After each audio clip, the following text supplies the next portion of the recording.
Happy Wednesday, everybody. Welcome to another episode of Market Update, where we discuss leading financial and economic developments in Europe, Asia, and North America. My name is Tony. Let's jump in. And first up, we begin in Asia. China and Russia have signed an agreement to move forward with the massive and incredibly expensive Power of Siberia 2 gas pipeline, a project that could reshape global energy markets and deepen the energy partnership between the two giants. The announcement came in Beijing during a meeting between Russian President Vladimir Putin and China's General Secretary Xi Jinping. Russia's state-controlled gas monopoly, Gazprom, said the two sides had signed a legally binding memorandum of construction after years of on-again, off-again negotiations.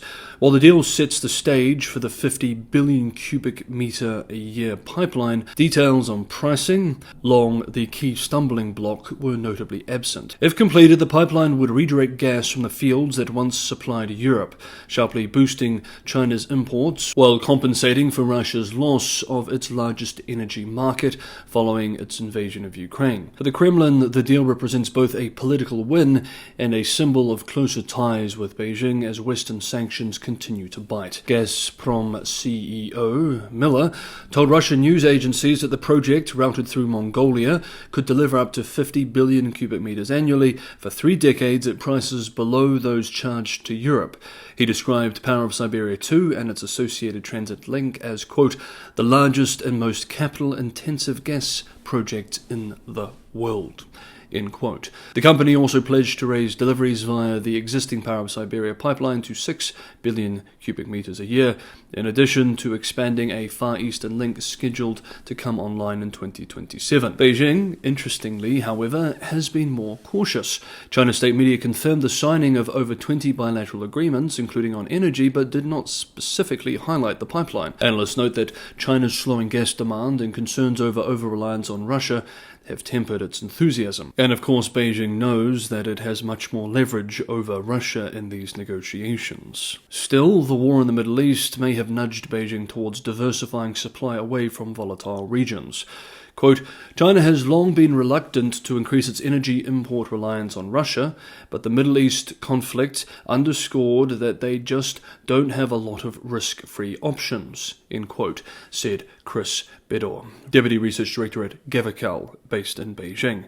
Why is Beijing so reluctant to be overly reliant on Russia? Well, despite the fact that Russia and China have become close in recent years, a relationship we've been following very closely on my other channel, China Update, Russia and China have also had long periods of intense strategic rivalry. Beijing understands that it should not be too reliant on a country which one day could be an enemy, perhaps taking on the lesson which Europeans had to learn the hard way. Unanswered questions remain about all this too. Neither a construction timeline nor financial framework has been disclosed, and it is unclear whether China will have flexibility in purchasing volumes. Yet even without clarity, the symbolic advance underscores the recalibration of global energy flows. For Moscow, it is another step eastward. For Beijing, it is a hedge against uncertainty elsewhere. Beyond gas, the trading relationship between Russia and China has also become more uneven since the Ukraine war. China accounts for about a third of Russia's overall trade, whereas Russia makes up less than 5% of China's trade. As the European Union prepares to phase out Russian gas entirely by 2027, the Power of Siberia 2 may become the linchpin of Russia's energy future, and a sign of China's growing weight in shaping it. Next up, we move to North America. US factory activity contracted again in August, marking a 6th consecutive month of decline and demonstrating the challenges faced by manufacturers under the weight of higher import duties.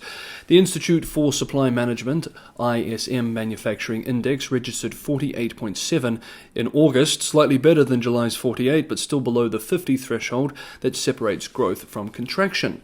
The details of the survey painted a mixed picture. While orders showed signs of life, production weakened and employment remained subdued.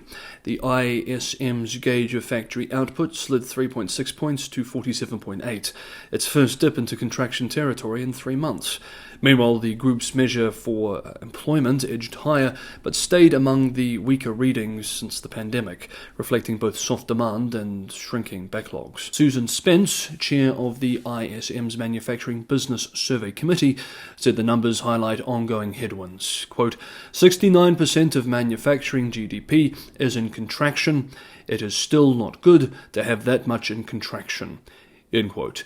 Industry comments revealed the depth of unease. US-based The Wall Street Journal, for example, reports that a transportation equipment manufacturer said they had, quote, absolutely no activity, end quote, due to tariff policies, while an electrical equipment producer said tariffs had forced layoffs of 15% of its US workforce. Despite the gloom, new orders expanded for the first time this year, with the ISM bookings gauge jumping 4.3 points to 51.4, its largest increase since early 2024. That improvement suggests some stabilization in demand, supported by resilient consumer spending. The ISM data come just days after government figures show consumer spending rose in July at the fastest pace in 4 months, fueled by purchases of autos and other durable goods. That strength in household demand continues to offer manufacturers some support, even as tariffs pressure margins and export demand wanes. Overall, 10 industries reported contraction in August, led by paper, wood products, plastics and rubber, and transportation equipment, while 7 industries expanded. Backlogs shrank, further limiting labour demand. Survey respondents repeatedly cited tariffs as a key source of disruption, from higher sugar prices in food processing to rising metal costs in fabricated products. Companies warned that trade policies are eroding margins and delaying investment. As supply chains adjust and businesses weigh whether to shift production abroad, the ISM report underscores how fragile US manufacturing remains, caught between resilient consumer demand and persistent tariff headwinds. Supporters of the US tariff policy, however, would point out that this is simply pains associated with a transition, and once things settle down, the economy will surge back to life. This, of course, remains to be seen. The next several months will be critical, and we'll be following it here closely on Market Update.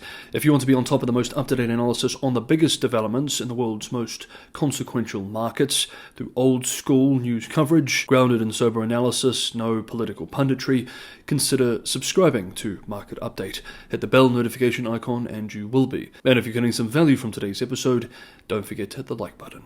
And finally for today, we move to Europe. Europe's bond markets roared back to life on yesterday, with governments and companies racing to secure funding after the traditional summer lull. A total of 28 issuers are seeking to raise at least 49.6 billion euros, $57.7 billion US dollars, according to US-based Bloomberg data published today, putting the market on track to surpass the previous one-day record of 47.6 billion euros set earlier this year. The surge shows a familiar September pattern, as treasuries and corporates front-load their borrowing needs for the rest of the year. Yet this time, elevated yields are providing an additional magnet for investors who have piled into debt markets despite ongoing fiscal concerns in countries such as France and the UK. 10-year sovereign yields remain near multi-year highs, bolstering demand for new paper.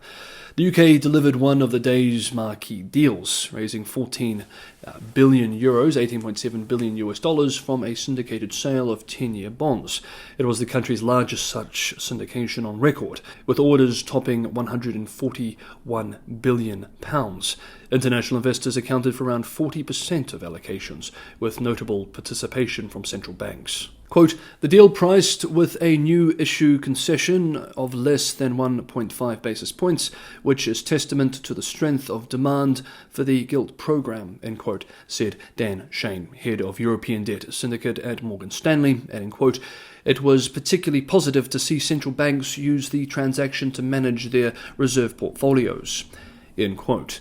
Italy also commanded the spotlight, drawing over 218 billion euros in demand across 2 tranches, a 13 billion euro 7-year bond and a 5 billion euro 30-year issue. The outsized interest highlighted investor appetite for yield, even as Rome continues to face questions over fiscal discipline. And speaking of fiscal discipline and beyond sovereign issuance, French corporates were active ahead of a key parliamentary confidence vote next week, which threatens to topple the government, a government trying to reduce France's surging fiscal deficits. Corporate credit spreads, while edging up from historic heights reached in August, remain attractive relative to equities. Market participants say the combination of higher yields, modest spread widening, and central bank rate cut expectations later this year is sustaining the bid for debt. The rush was not confined to Europe. Saudi Arabia attracted around $15 billion in order for a dual tranche bond as the kingdom finances its budget and its Vision 2030 diversification agenda. Meanwhile, Japanese borrowers launched at least $7 denominated deals, putting them on course to surpass $100 billion in annual overseas issuance for the first time. With issuance windows wide open and investors flush with liquidity, September is shaping up to be a defining month for global bond markets, setting a fast pace up until year end. But yet is another sign of just how indebted many governments, especially in Europe, have become. So their fiscal futures very much depend on whether investor appetite can be sustained. Okay, that is today's episode of Market Update. Thank you so much everybody for watching. Have a good Wednesday, and I will see you for another episode tomorrow.